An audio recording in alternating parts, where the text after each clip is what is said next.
Hi, everyone. My name is Hillary Miller. I'm ATHE's VP of Awards, and I'm here to recap the recent ATHE Governing Council mid-year meeting, which took place on Sunday, January 23rd, 2022, from noon to 3 p.m. via Zoom. This was a meeting with the ATHE Governing Council, and if you're curious to learn more about ATHE's leadership, you can go to athe.org, click on the About tab, Leadership, and that will give you information about the 16 members currently serving on ATHE's Governing Council. So at the meeting, we discussed a number of topics. Chief among them was ATHE's diversity, equity, and inclusion initiatives. So that included a review of the strategic plan and a lot of questions and a great discussion about how the objectives were actually going to be achieved and also evaluated. So some of these initiatives ATHE has already put into motion.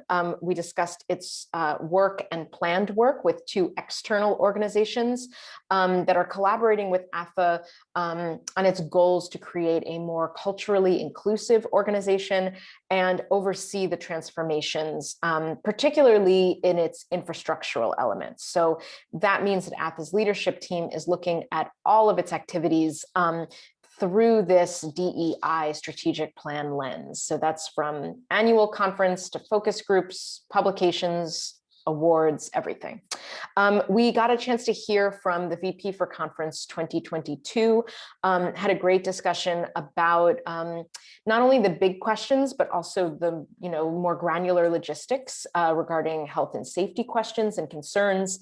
And a lot of that was about how to best communicate different policies for the upcoming conference, especially when the terrain regarding the pandemic is so shifting ever constantly. And ATHE members are just working unbelievably hard to plan for a safe and a healthy conference in Detroit.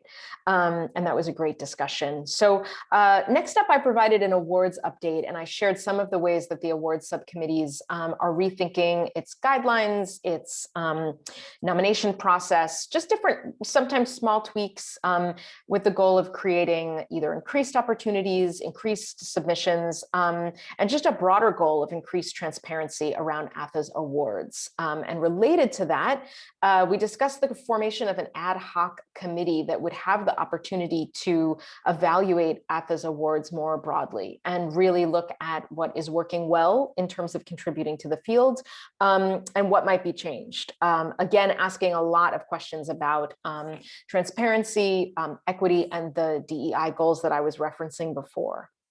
So this is a great time to remind you that there is still time to submit nominations for the awards, a number of them that honor contributions to teaching, scholarship, playwriting, artistic practice are still open until February 15th. You can nominate, you can self-nominate, you can nominate individuals, projects. So take a look at all of the guidelines. Many of them are not onerous to apply for, and we really encourage everyone in the ATHE community to submit the phenomenal work that is happening both in the study and the practice of theater and performance in the past calendar year. That's about it. Those are some of the big topics that came up. We finished the meeting talking about finances and looking at some of the draft budget documents that are on the table. And that's really about making some decisions in terms of ATHE's financial future.